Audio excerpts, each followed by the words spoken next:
ऐसी बुरी हालत थी कि रोटी का तो मतलब ही नहीं, पेड़ के पत्ते उबाल के खाने। उसको मेरे फादर ने पिस्तौल दिया उसके एवज में कि पिस्तौल ले जा, मुझे आटा ज़रूर चाहिए।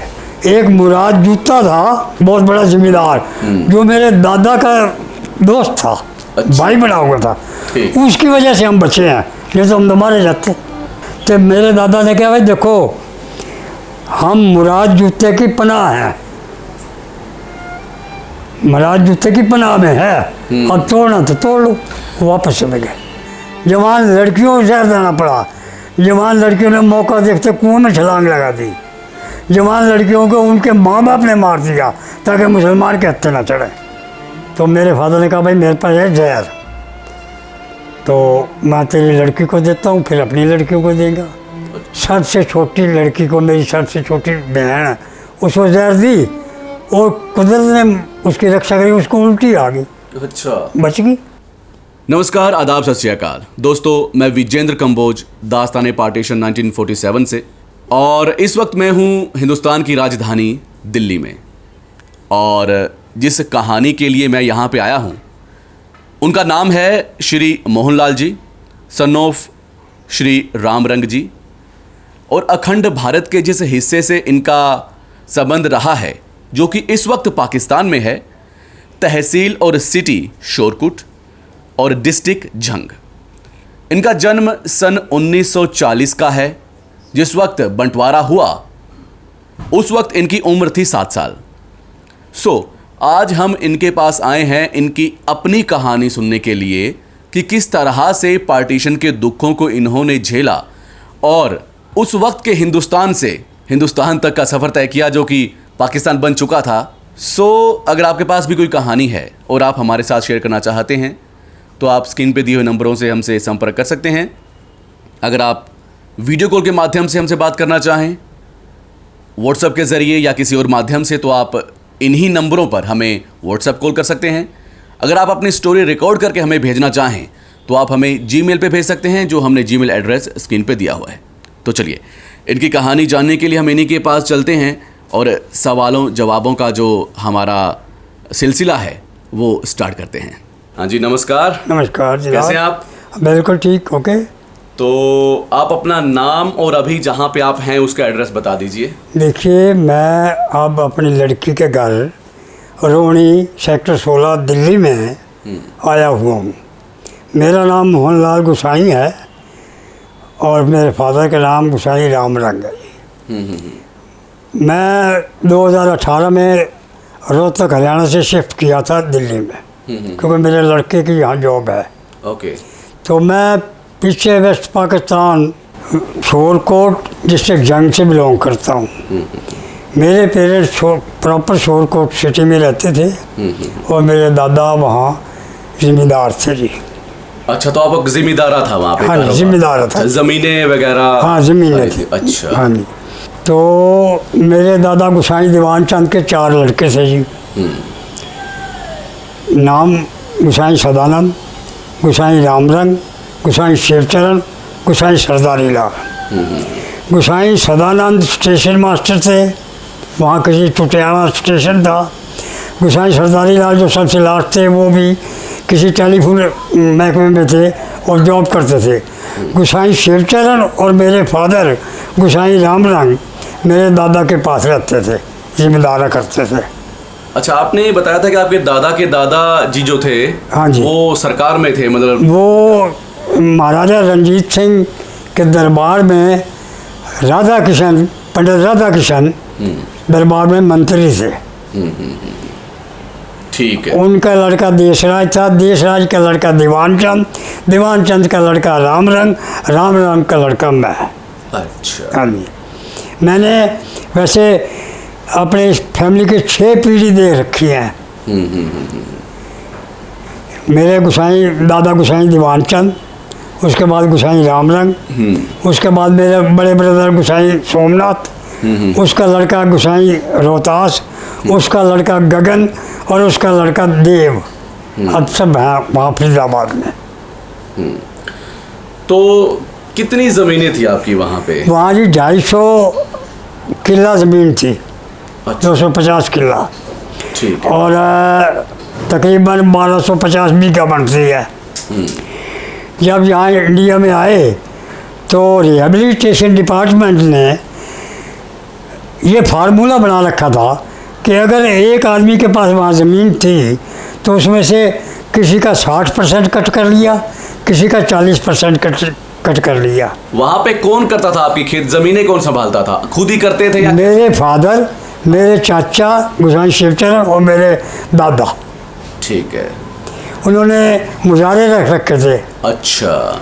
कुरैशी थे, कोई जूते थे जात के, कुछ ऐसी जातें थी क्योंकि बोलते थे ना तो सुनता था मैं।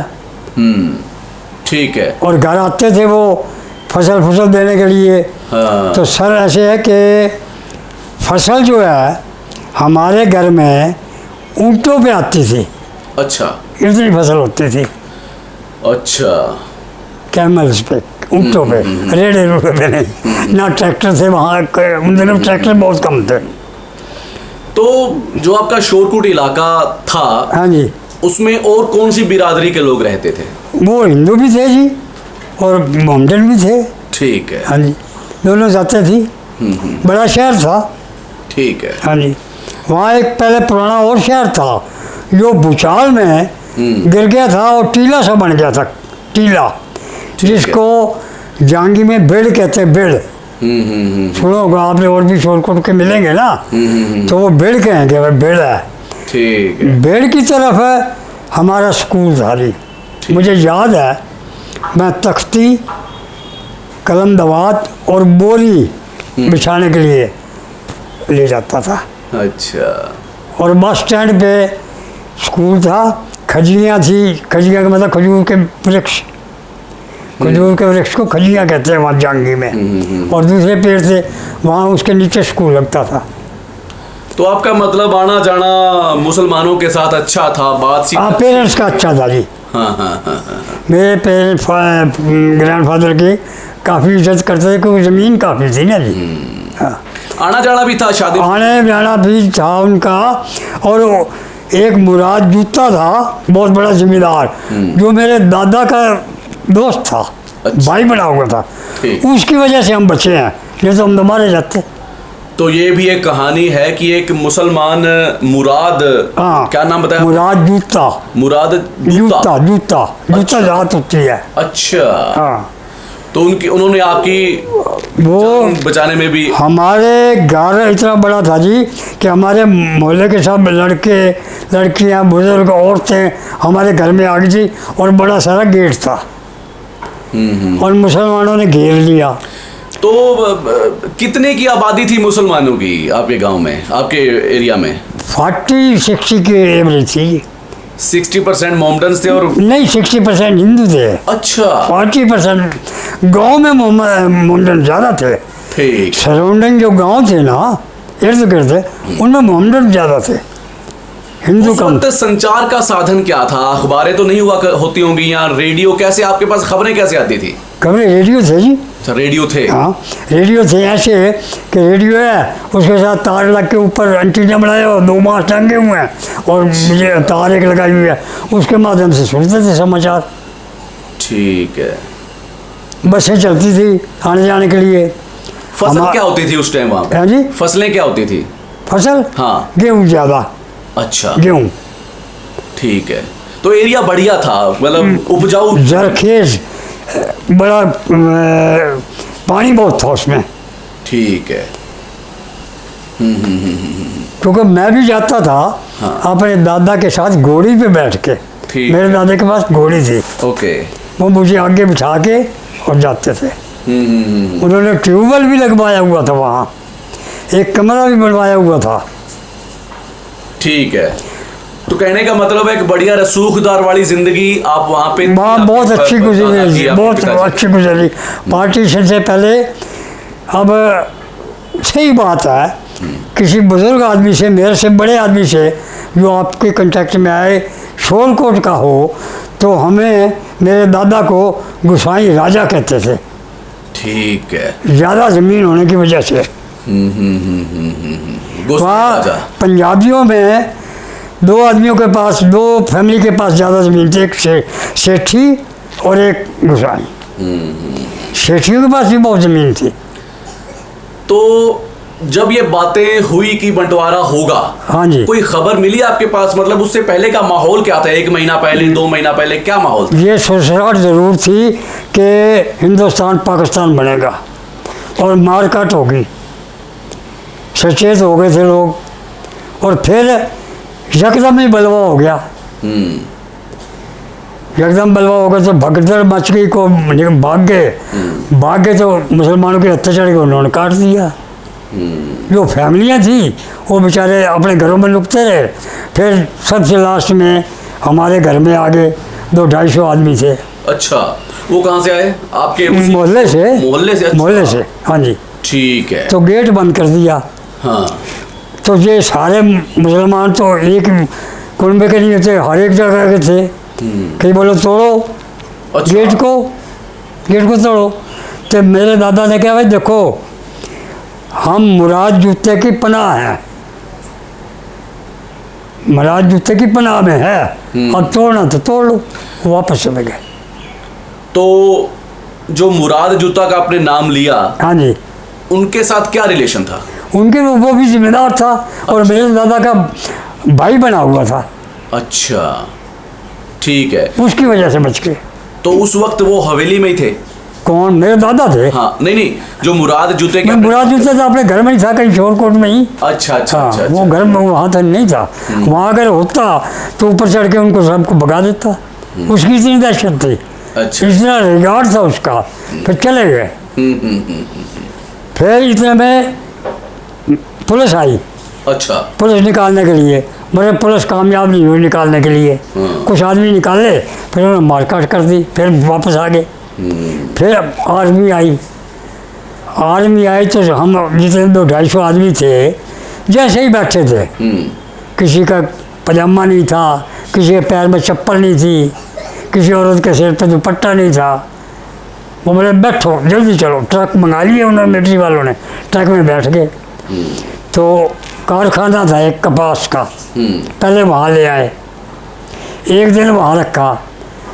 वहाँ उनको ये इंश्योर किया उन्होंने, सेफ्टी नहीं है, ममडन कर सकते हैं हमला। फिर उन्होंने शिफ्ट किया एक दिन के बाद स्टेशन पे सेफ्टी थी।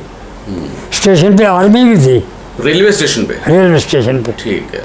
शोरकोट कैंट, ठीक है, जंक्शन था वहाँ। तो मुझे याद है जी कि हम फैमिली में 12 आदमी थे। एक मेरा दादा, एक मेरा चाचा, उसकी वाइफ और उसकी लड़की, एक मेरे फादर, 3 उसके लड़के, 3 उसकी लड़कियाँ, यानी कि मेरे हम 3 भाई, मेरी माँ। ऐसे हम 12 आदमी थे जी कुल में। बाकी दूसरे मोहल्ले के और आदमी थे। मेरे नान के पहले आ गए थे इंडिया में, वो भी शोरकोट में थे। ठीक है। हाँ जी। तो फिर जब उन्होंने आपको निकाला और स्टेशन पे आपको रखा 1 दिन के लिए? हाँ जी, नहीं 1 दिन के लिए। हाँ। स्टेशन पे तो हम कई दिन रहे, 7-8 दिन रहे। अच्छा, कपास वाले कारखाने में 1 दिन के लिए? कारखाने में 1 दिन रहे। अच्छा। स्टेशन से 5-6 दिन रहे और बड़ी मुश्किल से रहे। कितने लोग थे वहाँ पे? हाँ जी, कितने लोग थे वहाँ पे स्टेशन पे? ये 200-250 जो वहाँ से आए थे शोरकोट सिटी से। तो उस दौरान कुछ नहीं हुआ ऐसा? उस दौरान तो मिलिट्री ने घेरा डाल लिया ना। अच्छा। किसी की हिम्मत नहीं हुई। तो वो ऐसा बुरा हाल था जी, मैं बताऊं कि मेरा एक छोटा भाई था, मेरे से छोटी सिस्टर है, उससे छोटा एक और भाई था। अब दूध न मिलने की वजह से सूखता गया। यहाँ फिर सरसे में आए पहले, वहाँ उसकी डेथ हो गई भूख से। अच्छा, शोरकोट जो स्टेशन पे था, ऐसी बुरी हालत थी कि रोटी का तो मतलब ही नहीं। पेड़ के पत्ते उबाल के खाने। अच्छा। या रोटी चोरी छिपी किसी से मंगा लेना। मेरी ड्यूटी किया थी जी रोटी के लिए। मैं स्टेशन पे जाता था, ये कोयले होते हैं ना इंजन के, वो चुन के ले आता था। अच्छा। वो अंगीठी बना रखी थी वहाँ स्टेशन में मेरी मदर ने। तो एक टिप्पा जैसे टीन कनस्तर होते हैं वो तोड़ के उसका तवा बनाया उन्होंने। कुछ तवे थोड़े थे वहाँ, वो देता था, रोटी बनाते थे। एक दिन मेरी हालत ऐसी होगी कि मैंने मदर को कहा कि मुझे आज सारी रोटी दियो, एक रोटी आज दिन मिलती थी रोटी, क्योंकि फैमिली में काफ़ी मेंबर थे। तो मेरे मदर की आंखों में आंसू आ गए। वो कहेंगे कहाँ ऊँटों पे आती थी फसल और कहाँ आधी रोटी मिलती है इनको। तो वो बोली बेटा भाई बात ही है, करेंगे इंतजाम तेरा भी रोटी का। उसने मेरे फादर को कहा कि इसका रोटी का इंतजाम करो, ये आज रोटी पूरी मांग रहा है, आधी नहीं मांगता, हमेशा इसको आधी देते हैं। तो मेरे फादर के पास पिस्टल थी, पिस्टल। तो मेरे फादर ने कहा मैं इंतजाम करता हूँ। उन्होंने पता नहीं कैसे अरेंज किया, उनका एक मोहम्मदन दोस्त था, उसको स्टेशन पे बुलाया। कहने का भाई एक दो शेर, किलो नहीं थे, एक दो शेर आटा ला दे। तो भाई मेरे बच्चे तो मर जाएंगे भूखे। और ये तो मिलिट्री वाले कहते हैं आज गाड़ी भेजेंगे, कल भेजेंगे, आज भेजी वो कट गई, कल फिर गाड़ी भेजेंगे, 2 दिन के बाद भेजेंगे, तो पता नहीं कितने दिन रहना पड़ेगा। एक दो शेर आटा ले आ दे। तो उसने ये क्या है, एक शेर आटा ले आया, एक शेर छोले ले आया। उसका नाम पता है क्या था? नाम का पता नहीं, मेरे फादर का ही कनेक्ट था उनसे। ठीक है। हाँ जी। तो वो उसको मेरे फादर ने पिस्तौल दिया उस एवज में कि पिस्तौल ले जा, मुझे आटा ज़रूर चाहिए। अब मैंने क्या पिस्तौल का करना है, मेरा लड़का मर जाए, फैमिली के मेंबर जाए, पिस्तौल क्या करूँगा मैं। दे दिया। तो वो बनाया था जी उसका पीपे का तवा, उस पर रोटी बनाई, मुझे एक रोटी मिल गई। बाकी जो रिश्तेदार बेटे फैमिली के मेंबर थे, तो एक वो देगची सी ले आए, वो रखी उसके ऊपर, उसमें चने डाले, पानी में उबाला, पानी में उबाल के सर तो घुघड़ियाँ बनाई, गेहूँ भी थी उसमें, वो नमक डाल के वो खाई जी उन्होंने। फिर इतने में आर्मी ने अनाउंस कर दिया भाई गाड़ी जाएगी। ठीक है। गाड़ी आ गई जी, 7-8 कंपार्टमेंट थे उसमें, और आदमी थे 200-250। अब इतनी कैपेसिटी नहीं थी उनकी जाने की। तो कुछ ऊपर चढ़ गए, तो मिलिट्री वालों ने कहा भाई ऊपर नहीं, छत पे नहीं बैठना गाड़ी के, कोई सेफ्टी नहीं है, लंबा रास्ता मारेंगे, चाहे कैसे ही बैठो, किसी गोद में बैठाओ, किसी तरह करो, अंदर बैठना है, और जिस वक्त रेल चलेगी विंडो और दरवाजे सारे बंद के रखने हैं। अच्छा, कुछ खोलना नहीं है? खोलना नहीं है, क्योंकि बाहर से फायरिंग होगी। अच्छा। तो ऐसे ही हुआ जी, गाड़ी चल पड़ी, रास्ते में रोक ली उन्होंने मुसलमानों ने गाड़ी। अच्छा। काटने के लिए। तो गोरखे थे मिलिट्री में बड़े दिलेर, 2-3 गोरखे इंजन में चढ़ गए, स्टीम इंजन थे, वो भी ड्राइवर में मुसलमान था। वो कह रहा जी जाने नहीं देते, क्या करूँ। कह लगा नहीं, अब आर्मी में हर एक चीज़ के आदमी हैं, इंजीनियर भी हैं, बिजली ठीक करने वाले भी हैं, प्लम्बर भी हैं, मोटर चलाने वाले भी हैं। तो उनमें से एक आदमी था, भाई तू हमें गाइड कर दे, हम ले चलेंगे। और 2-3 गोश्त के ऊपर बैठते, उन्होंने फायरिंग कर दी, 5-7 मुसलमान मारे गए, वो पीछे हट गए। फिर गाड़ी आ गई। हमारी गाड़ी में कोई किसी की जान का नुकसान नहीं हुआ। सेफ एंड साउंड वहाँ है, अटारी से फिर अमृतसर। तो कुछ याद है आपको जब गाड़ी रोकी वहाँ पे? हाँ। तो काफी शोर हुआ होगा एकदम? काफ़ी, अल्लाहू अकबर अल्लाहू अकबर सुना है। अच्छा। अल्लाहू अकबर। हमारी गाड़ी में से जो अंदर कंपार्टमेंट में हिंदू बैठे थे, उन्होंने कहा बैठ जाओ, आवाज़ ना आए, काफर आगे, काफर आगे, काफर आगे, बैठ जाओ, शोर ना करो, ये नहीं पता होना चाहिए इस गाड़ी में आदमी बैठे हैं। तो एकदम जान तो आपकी सूख गई होगी सबकी जो अंदर बैठे थे? हाँ, सारे बड़े डरे हुए थे, शर्म में हुए थे, क्योंकि हमारे से जो पहले 2-3 दिन पहले गाड़ी गई थी, वो सारी उन्होंने काट दी थी। अच्छा। सारी। तो फिर उसके बाद आगे? आगे जी फिर अटारी आया, फिर अमृतसर आए, अमृतसर उतर गए। अमृतसर उतरने के बाद मेरा मामा थानेदार था जी, जो यहाँ ACP रिटायर हुआ था जी यहाँ दिल्ली में, दिल्ली पुलिस में था। तो उसने अरेंजमेंट किया हमारा। और जो फैमिलियाँ थी जिनके रिश्तेदार आए हुए थे, नहीं आए हुए थे, तो उनका भी किसी ने अरेंजमेंट कर दिया होगा।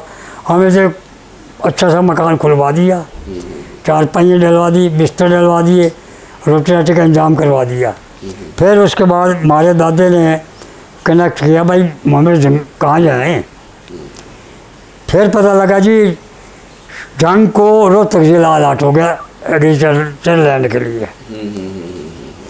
तो उन्होंने कोशिश की, रिहेबिलिटेशन डिपार्टमेंट से मेरे ग्रैंडफादर भी मैट्रिकुलेट थे, इंटरनेट पास थे, पढ़े लिखे थे। हमारी सारी फैमिली पढ़ी लिखी है, सारे, कोई अनपढ़ नहीं था। अच्छा। एक भी, चाहे लेडीज हो चाहे जेंट्स हो। तो वो आगे जी फिर यहाँ अलाट हुई, पहले सबसे पहले अलाट हुई लाली गांव है, लाली, ठीक है, रोहतक और कलानौर के बीच में।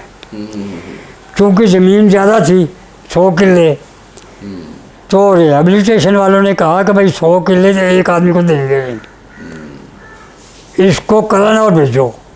कलानौर ज़मीन पड़ गया। तो 100 किले वहाँ अलाट हुई, 250 की बजाय 100 किले, 60% इन्होंने काट लिया। अच्छा, वो ज़मीन भी बंजर थी, कोई खास उपजाऊ नहीं थी, तो ले ली। मकान भी मिल गया, जो उस ज़मीन के हिसाब से मकान देते थे। अच्छा। जिसकी ज़मीन ज़्यादा थी उसको बड़ा घेर हवेली दे देते थे, जो छोटी थी उनको छोटा दे देते।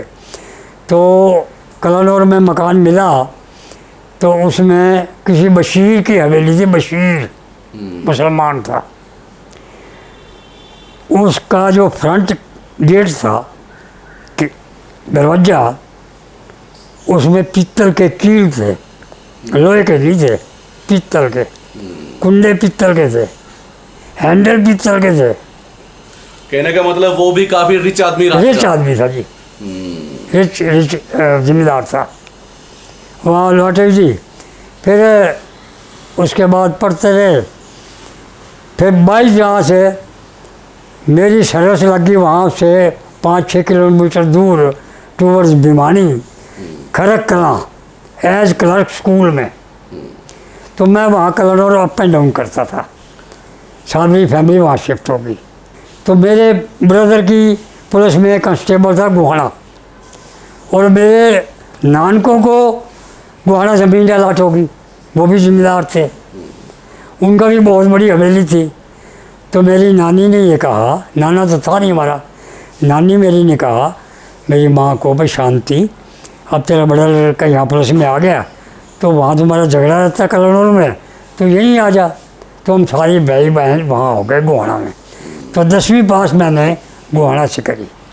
तो आपका सारा फिर जो गांव परिवार सारा आ ही गया, पीछे कोई नहीं रहा। सेफ एंड साउंड, हाँ। पीछे कुछ नहीं रहा, कुछ नहीं रहा।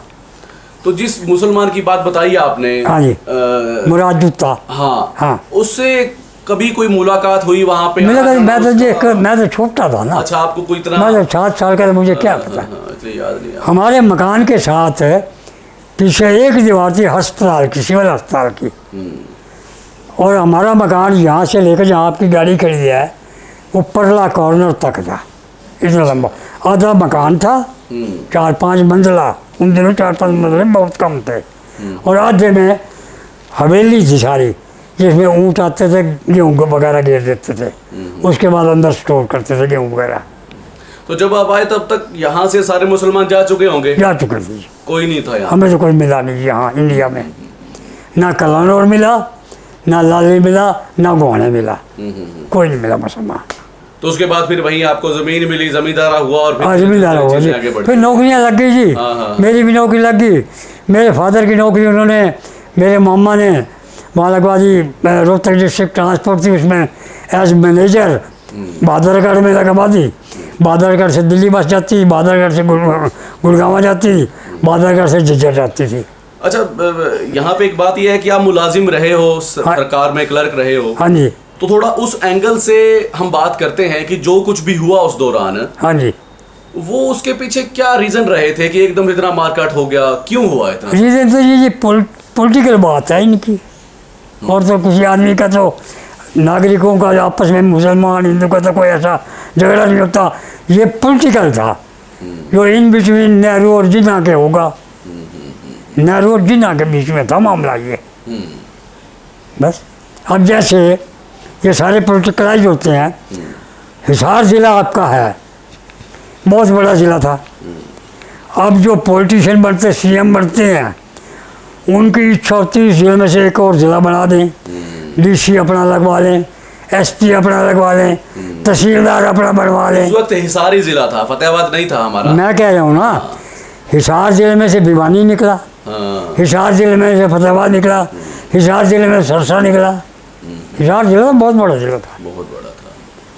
मतलब फतेहाबाद, डबवाली, मुन्नाली, चौटाला, संगरिया घूमा हुआ मैट्रिक के बाद गया हुआ। डिग्गियों का पानी पीते थे, अब नहरें आ गई, पानी आ गया। नहीं तो डबवाली में पानी नहीं था, डिग्गी होती थी, डिग्गी में से पानी भर के लाते थे, पीते थे लोग। अब नहर आ गई, बनवा दी इन्होंने, सरकार ने। अब जिम्मेदार अच्छा है, हिसार का, फतेहाबाद का, सरसे का, ठीक है जिम्मेदार। क्योंकि हमसे भी, मुझसे बात होती रहती है, जिस इन वीडियोस के माध्यम से मेरे पास फोन आते हैं उधर से, हाँ जी। लोग सही बात करते हैं, अच्छी बात करते हैं। हाँ। तो जैसे आपने बात की कि पॉलिटिकल चीजें बीच में इन्वॉल्व होती हैं, तभी जाए कहीं इंसान को इंसान दुश्मन लगने लग जाता है। बिल्कुल बिल्कुल, ये पॉलिटिकलाइज मामला था हिंदुस्तान पाकिस्तान का। ये नहीं किसी एमएलए का या एमपी का, जिन्ना का, जिन्ना और नेहरू का। प्रधानमंत्री की दौड़ थी। ये था। नेहरू प्राइम मिनिस्टर बनना चाहता था और बना। हालांकि कई आदमी पटेल को बनाना चाहते थे, सरदार पटेल को, वल्लभ भाई को, मगर उसकी दाल नहीं गली, नेहरू बना। और उधर जिन्ना को मिली गद्दी फिर। हाँ, जिन्ना को, वो वाली नाल, उसकी फोटो लगी हुई है, स्टेशन पे देखो, स्कूल में देखो, हाँ, फोटो लगी हुई जिन्ना की, बिल्कुल। अब तक लगी हुई है। वाघा बॉर्डर गया हूँ मैं, वहाँ पे वाघा बॉर्डर पे, हाँ हाँ वहाँ भी लगी हुई है। हाँ, पे इन्हें लगी हुई फोटो। चलिए, अगर उन हालातों को हम नहीं चाहते कि कभी हिंदू मुस्लिम लड़े या कोई भी धर्म है आपस में लड़े, तो एक आखिरी बात मैं आपसे जानना, एक पूछना चाहता हूँ आपके विचार से जी। कि एक इंसान होने के नाते जो कुछ हुआ बहुत बुरा हुआ, बहुत बुरा। फ्यूचर में ऐसा ना हो, उसके लिए आप क्या, एक छोटा सा लास्ट 2-3 लाइनें क्या कहना चाहते हैं? मैं ये कहना चाहता हूँ कि ये मामले आपस में पॉलिटिकल पार्टियों के होने चाहिए। पार्टियाँ बदल जाएं, राज बदल जाएं, आदमी को बदलते हैं। आदमी का बदलने का क्या मतलब है? इधर से सामान उठा के उधर जाओ या नंगे पैर जाओ, उधर से इधर आओ। तो जैसे अब हरियाणा में या दिल्ली में आपकी सरकार है, हरियाणा में भाजपा की सरकार है, लड़ते हैं इलेक्शनों, आदमी थोड़े बदलते हैं।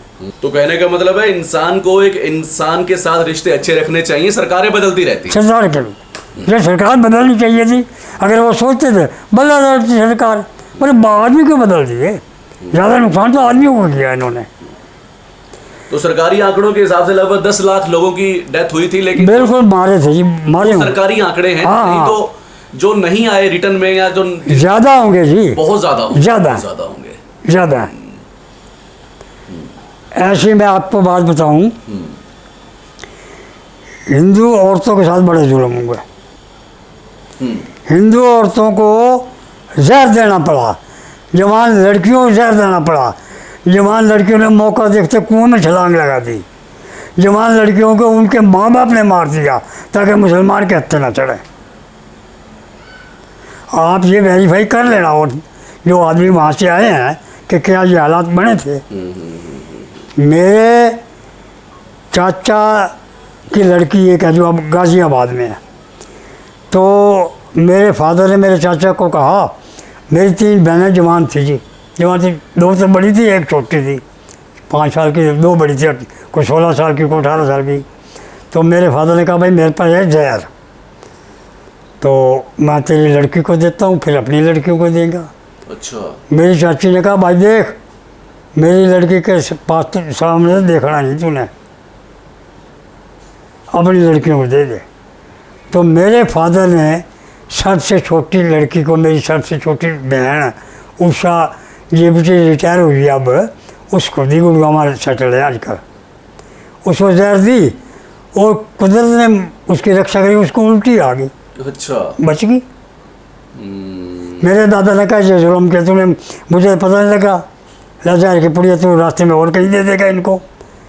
मैं जब तक हूँ तो क्यों घबराता है, ऊपर वाला रक्षा करेगा, कोई बात नहीं। अब ये मार काट से बच के आ गए तो क्यों जहर का छोड़ पड़े। और मेरे दादा की जी गुहाना में डेथ हुई है 1960 में, 90 साल का था वो। ठीक है। बिना चश्मे अखबार पढ़ता था, बिना चश्मे। वहाँ घोड़े की सवारी करता था, खेत में जाता था ज़मीन पे घोड़े पे। चलिए, कुछ आखिरी कुछ कहना चाहेंगे, आखिरी लफ्ज़ कुछ और, 2 मिनट 3 मिनट कुछ और बोलना चाहेंगे जो आपके मन में हो, जो आप बोलना चाहते हैं? मैं तो ये बोलना चाहता हूँ जी, आपका जो कार्यक्रम चला रहे हो, हाँ जी, बहुत अच्छा चला रहे हो। हाँ जी। मैं तो इसकी प्रेज़ करता हूँ और आपका थैंकफुल हूँ कि हमें आप पुराने आदमी से जोड़ना चाहते हो। हाँ जी, हाँ जी, हाँ। ये बहुत ज़रूरी है। हम नहीं जोड़ सकते, आप जोड़ सकते हो, बिल्कुल बिल्कुल। जो आप कर रहे हो। हाँ जी, मैं इस प्रोग्राम के बाद आपको ये आगाह करना चाहता हूँ कि मेरे पास 2 नंबर है मोबाइल के, मैं आपको नोट करा देता हूँ। जो भी सज्जन जो वेस्ट पाकिस्तान को बिलोंग करता है और मेरे से कांटेक्ट करना चाहे तो वो इस नंबरों पे कर सकता है, ठीक है सर। और 2 नंबर के कौन से हैं? 9813020441, ये तो वो ऑर्डनरी नंबर है। और एक व्हाट्सएप का जो है वो 99909 यानी कि 99909204441, पीछे 5 नंबर वो ही हैं। और शोरकोट प्रॉपर का रहने वाला हूँ, उसके सराउंडिंग में या उस ज़िले से, उस तहसील से, उस शहर से कोई बिलोंग करता हो और मेरे से बात करना चाहे तो मोस्ट वेलकम बात करे। चलो तो जी, आपने अपना कीमती वक्त दिया हमें, आपका ना बहुत जी, शुक्रिया, ना, आपका प्रणाम आपको, और आपकी सेहत बनी रहे, भगवान से यही दुआ कोई बात नहीं, कोई बात नहीं। ओके जी। हाँ जी, ओके सर, थैंक यू।